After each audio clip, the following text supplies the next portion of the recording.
आइए जानते हैं कौन है टीवी इंडस्ट्री की सबसे ज्यादा फीस लेने वाली बहू। हिना खान। फीस 1.5 से 2.5 लाख प्रति एपिसोड।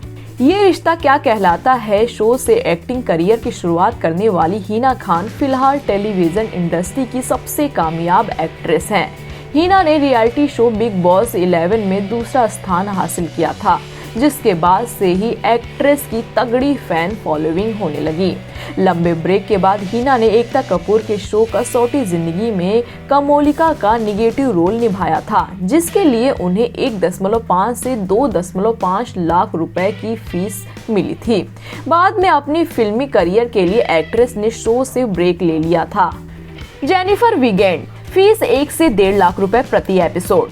बतौर चाइल्ड आर्टिस्ट एक्टिंग करियर की शुरुआत करने वाली जेनिफर सबसे ज्यादा फीस लेने वाली टीवी एक्ट्रेस में से एक है। एक्ट्रेस को बेहद शो से खूब पॉपुलैरिटी मिली थी, जिसके बाद से ही उन्होंने अपनी फीस 80,000 से 1 लाख रुपए कर दी थी। फीस बढ़ाने के चलते बेहद 2 के प्रोड्यूसर और एक्ट्रेस के बीच अनबन थी। हालांकि दर्शकों की डिमांड पर फिर जेनिफर शो में वापस आई। इसके साथ ही उनका शो बेपनाह भी काफी हिट हुआ। एक्ट्रेस कोड M से डिजिटल डेब्यू भी कर चुकी हैं। दिव्यांका त्रिपाठी। फीस 1 से 1.5 लाख रुपए। इन दिनों सोनी टीवी के शो क्राइम पेट्रोल के प्रेजेंटर बनी नजर आ रही दिव्यांका त्रिपाठी सबसे पॉपुलर एक्ट्रेस में से एक है। दिव्यांका ने बनू मैं तेरी दुल्हन शो से देश भर में पहचान हासिल की थी, जिसके बाद एक्ट्रेस कई टीवी शोज और रियलिटी शोज का हिस्सा रही। क्राइम पेट्रोल से पहले एक्ट्रेस ये है मोहब्बतें शो में लीड रोल निभा रही थी। अंकिता लोखंडे। फीस 1 से 1.5 लाख रुपए पर एपिसोड।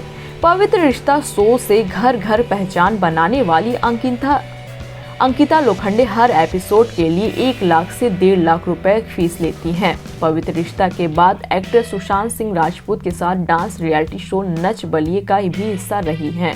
टीवी के बाद एक्ट्रेस ने कंगना के साथ मणिकर्णिका फिल्म से बॉलीवुड डेब्यू किया था।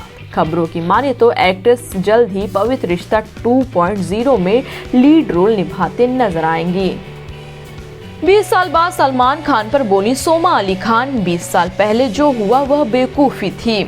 सोमा अली खान कहती हैं, मुझे नहीं अच्छा लगता, अफसोस होता है, इसलिए नहीं कि वह बुरे इंसान हैं, मगर इसलिए क्योंकि 20 साल पहले मैं सब छोड़ छाड़कर यहाँ आ गई और बड़ी मेहनत से मैंने अपनी पढ़ाई खत्म की। नो मोर रिटर्न्स नामक अपनी NGO चलाया, जिसमें हमने फिजिकल और मेंटल अब्यूज की शिकारित औरत को रिहेबिलिटेट किया। इतना सारा काम किया, हमने इतनी सारी जिंदगियां बचाई। दिन रात मेहनत करती रही हूँ मैं, पर फिर भी इस बात का बहुत दुख है कि भारत का जो मेरे साथ तकल्लुक है वह सिर्फ सलमान और मेरे रिश्ते तक का है। 20 साल बाद बड़े पर्दे पर साथ दिखेंगे जैकी श्रॉफ और अनिल कपूर। एक्टर ने दिया ये बड़ा हिंट। फिल्म राम लखन की पॉपुलर जोड़ी जैकी श्रॉफ और अनिल कपूर 20 साल बाद दोबारा बड़े पर्दे पर साथ नजर आएंगे। इसके लिए अनिल ने अपने सोशल हैंडल पर मजाकिया अंदाज में फैंस को एक हिंट भी दिया है। उन्होंने जैकी के साथ एक तस्वीर पोस्ट किया है, जिसमें उन्होंने बताया कि फिल्म की स्क्रिप्ट पर काम चल रहा है। दोनों की वापसी की खबर सुनकर उनके फैंस काफी खुश हैं। एक दूसरे को समझते हैं अपना पूरक। एक इंटरव्यू में अनिल ने जैकी के साथ अपनी लंबी दोस्ती को लेकर कहा था, मुझे लगता है कि हम दोनों एक दूसरे के पूरक हैं। हम अपनी कमियों और मजबूत पक्ष को जानते हैं। हम दोनों के साथ काम करने से फिल्म निर्माता और दर्शकों को वह मिलेगा जो वे हम दोनों से चाहते हैं। इसीलिए मुझे विश्वास था कि जो मैं नहीं कर सकता हूँ वह जैकी कर सकता है, और जो जैकी नहीं कर सकता वो मैं कर सकता हूँ। गांगुली ने नहीं बेची अपनी बायोपिक के अधिकार। एकता कपूर समेत अब तक ये दिग्गज कर चुके हैं कोशिश। बल्लेबाज तो वह धाकड़ रहे ही हैं। पहले पर्दे पर अपनी कहानी उतारने को न जाने कितने लोग यहाँ मुंबई में प्रीमियम देने को तैयार हैं। गांगुली की बायोपिक को लेकर पिछले साल पूरे लॉकडाउन के दौरान चर्चाएं चलती रही हैं, लेकिन अब अमर उजाला के पास ये पुख्ता जानकारी है कि सौरव गांगुली ने अपनी बायोपिक के अधिकार अब तक किसी प्रोडक्शन हाउस को नहीं बेचे हैं। एसिड अटैक की धमकियों पर शहनाज गिल का बेबाक जवाब, बोली मैं किसी से नहीं डरती। खबरें आ रही हैं कि शहनाज को एसिड अटैक की धमकियां मिल रही हैं। शहनाज ने इस पर प्रतिक्रिया दी है।